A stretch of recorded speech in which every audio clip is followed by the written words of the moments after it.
ಅದು ಸಚಿವ ಸಂಪುಟದಲ್ಲಿ ಆಗಿರ್ತಕ್ಕಂಥ ಚರ್ಚೆ ಅಷ್ಟೇ. ಅದು ಪರ ವಿರೋಧ ಅಂತಕ್ಕಂಥದ್ದು ಏನೂ ಇಲ್ಲ. ಅದು ಒಂದು ಚರ್ಚೆಯಲ್ಲಿ ಹಂತದಲ್ಲಿದೆ. ಅಂತಿಮವಾಗಿ ಯಾವುದೇ ರೀತಿಯಾದಂಥ ವಸ್ತುಸ್ಥಿತಿ ಇರ್ತಕ್ಕಂಥದ್ದು ಯಾರಿಗೂ ಕೂಡ ಗೊತ್ತಿಲ್ಲ.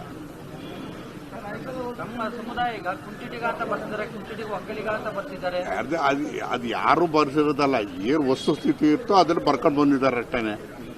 ನೀವೇನಂದ್ರೂ ಒಂದೇ, ಎಲ್ಲದನ್ನು ಒಂದು ಗ್ರೂಪಲ್ಲಿ ತರ್ತಕ್ಕಂಥದ್ದು ಕ್ಯಾಬಿನೆಟ್ಗೆ ಅಧಿಕಾರ ಇದೆ, ಕ್ಯಾಬಿನೆಟಲ್ಲಿ ತೀರ್ಮಾನ ಮಾಡಬೇಕಾಗುತ್ತೆ. ಏರ್ಪೋರ್ಟ್ ವಿಚಾರ ನಡೀತಾ ಇದೆ.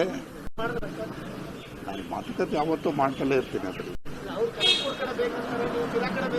ಒಟ್ಟ ರಾಜ್ಯದ ಹಿತ ಕಾಪಾಡೋದು ಬೇಕು. ಈಗ ನಾನು ಹೇಳಿದ ಕಡೆನೂ ಆಗೋದಿಲ್ಲ, ಇನ್ನೊಬ್ರು ಹೇಳಿದ ಕಡೆ ಇಲ್ಲ. ಎಲ್ಲೋ ಒಂದು ಕಡೆಗೆ ರಾಜ್ಯದ ಹಿತದೃಷ್ಟಿಯಿಂದ, ಪ್ರಯಾಣಿಕರ ಹಿತದೃಷ್ಟಿಯಿಂದ ಮತ್ತು ಕಾರ್ಗೋ ಎಕ್ಸ್ಪೋರ್ಟ್ಸ್ಗೆ ಹೆಲ್ಪ್ ಆಗ್ತಕ್ಕಂಥ ರೀತಿಯಲ್ಲಿ ತೀರ್ಮಾನ ಮಾಡಬೇಕಾಗುತ್ತೆ. ಅದು ಅಂತಿಮ ಮಾಡಬೇಕಾದಾಗ ಇನ್ನೂ ಬಹಳ ಕಾಲ ಇದೆ. ಇದು ಕೇಂದ್ರ ಸರ್ಕಾರದ ಸಂಸ್ಥೆಯಾಗಿರ್ತಕ್ಕಂಥವ್ರು ಅವರು ತೀರ್ಮಾನ ಮಾಡಬೇಕಾಗುತ್ತೆ. ಇನ್ನು ಇದು ಪ್ರಾರಂಭಿಕ ಹಂತ ಅಷ್ಟೇ. ಇನ್ನೂ ಅನೇಕ ಚರ್ಚೆಗಳಾಗ್ತದೆ. ಏನಿಲ್ಲ, ನಾವು ಬಹಳ ದಿವಸ ಆಗಿತ್ತು ಬಂದಿರಲಿಲ್ಲ, ಬಂದು ನೋಡ್ತಾ ಇದ್ದೀವಿ ಅಷ್ಟೇ. ಅದರಲ್ಲಿ ವಿಶೇಷ ಏನು.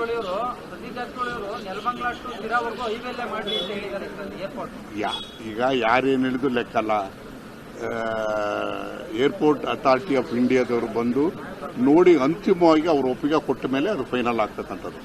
ಹಿಂದೆ ಕೆಂಪೇಗೌಡ ಅಂತಾರಾಷ್ಟ್ರೀಯ ವಿಮಾನ ನಿಲ್ದಾಣ ಆಗಬೇಕಾದ್ರೂ ಕೂಡ 4-6 ಚರ್ಚೆಗಳಿತ್ತು. ಅದು ಅಂತಿಮವಾಗಿ ತೀರ್ಮಾನ ಆಗಿದ್ದು ಅಲ್ಲಿ ದೇವನಹಳ್ಳಿ ಹತ್ರ. ಹಾಗಾಗಿ ಇದನ್ನು ಚರ್ಚೆ ಹಂತದಲ್ಲೇ ಇದೆ. ಅಂತಿಮವಾಗಿ ಏನಾಗ್ತದೆ ಅಂತಕ್ಕಂಥದ್ದು ಮುಂದಿನ ದಿನದಲ್ಲಿ ನೋಡಬೇಕು. ಅದು ಸಚಿವ ಸಂಪುಟದಲ್ಲಿ ಆಗಿರ್ತಕ್ಕಂಥ ಚರ್ಚೆ ಅಷ್ಟೇ. ಅದು ಪರ ವಿರೋಧ ಅಂತಕ್ಕಂಥದ್ದು ಏನೂ ಇಲ್ಲ. ಅದು ಒಂದು ಚರ್ಚೆಯಲ್ಲಿ ಹಂತದಲ್ಲಿದೆ. ಅಂತಿಮವಾಗಿ ಯಾವುದೇ ರೀತಿಯಾದಂಥ ವಸ್ತುಸ್ಥಿತಿ ಇರ್ತಕ್ಕಂಥದ್ದು ಯಾರಿಗೂ ಕೂಡ ಗೊತ್ತಿಲ್ಲ.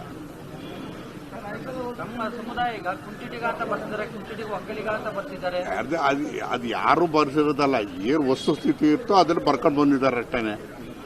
ನೀವೇನಂದ್ರೂ ಒಂದೇ, ಎಲ್ಲದನ್ನು ಒಂದು ಗ್ರೂಪಲ್ಲಿ ತರ್ತಕ್ಕಂಥದ್ದು ಕ್ಯಾಬಿನೆಟ್ಗೆ ಅಧಿಕಾರ ಇದೆ, ಕ್ಯಾಬಿನೆಟಲ್ಲಿ ತೀರ್ಮಾನ ಮಾಡಬೇಕಾಗುತ್ತೆ. ಏರ್ಪೋರ್ಟ್ ವಿಚಾರ ನಡೀತಾ ಇದೆ. ನಾನು ಮಾತುಕತೆ ಯಾವತ್ತೂ ಮಾಡ್ತಲೇ ಇರ್ತೀನಿ. ಅದರಲ್ಲಿ ಒಟ್ಟ ರಾಜ್ಯದ ಹಿತ ಕಾಪಾಡೋದು ಬೇಕು. ಈಗ ನಾನು ಹೇಳಿದ ಕಡೆನೂ ಆಗೋದಿಲ್ಲ, ಇನ್ನೊಬ್ರು ಹೇಳಿದ ಕಡೆ ಇಲ್ಲ. ಎಲ್ಲೋ ಒಂದು ಕಡೆಗೆ ರಾಜ್ಯದ ಹಿತದೃಷ್ಟಿಯಿಂದ, ಪ್ರಯಾಣಿಕರ ಹಿತದೃಷ್ಟಿಯಿಂದ ಮತ್ತು ಕಾರ್ಗೋ ಎಕ್ಸ್ಪೋರ್ಟ್ಸ್ಗೆ ಹೆಲ್ಪ್ ಆಗ್ತಕ್ಕಂಥ ರೀತಿಯಲ್ಲಿ ತೀರ್ಮಾನ ಮಾಡಬೇಕಾಗುತ್ತೆ. ಅದು ಅಂತಿಮ ಮಾಡಬೇಕಾದಾಗ ಇನ್ನೂ ಬಹಳ ಕಾಲ ಇದೆ.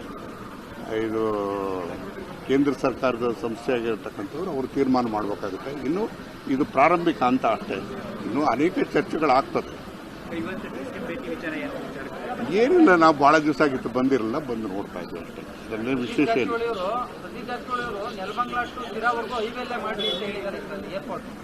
ಈಗ ಯಾರೇನು ಹೇಳಿದ್ರು ಲೆಕ್ಕಲ್ಲ. ಏರ್ಪೋರ್ಟ್ ಅಥಾರಿಟಿ ಆಫ್ ಇಂಡಿಯಾದವರು ಬಂದು ನೋಡಿ ಅಂತಿಮವಾಗಿ ಅವರು ಒಪ್ಪಿಗೆ ಕೊಟ್ಟ ಮೇಲೆ ಅದು ಫೈನಲ್ ಆಗ್ತಕ್ಕಂಥದ್ದು. ಹಿಂದೆ ಕೆಂಪೇಗೌಡ ಅಂತಾರಾಷ್ಟ್ರೀಯ ವಿಮಾನ ನಿಲ್ದಾಣ ಆಗಬೇಕಾದ್ರೂ ಕೂಡ 4-6 ಚರ್ಚೆಗಳಿತ್ತು. ಅದು ಅಂತಿಮವಾಗಿ ತೀರ್ಮಾನ ಆಗಿದ್ದು ಅಲ್ಲಿ ದೇವನಹಳ್ಳಿ ಹತ್ರ. ಹಾಗಾಗಿ ಇದನ್ನು ಚರ್ಚೆ ಹಂತದಲ್ಲೇ ಇದೆ. ಅಂತಿಮವಾಗಿ ಏನಾಗ್ತದೆ ಅಂತಕ್ಕಂಥದ್ದು ಮುಂದಿನ ದಿನದಲ್ಲಿ ನೋಡಬೇಕು.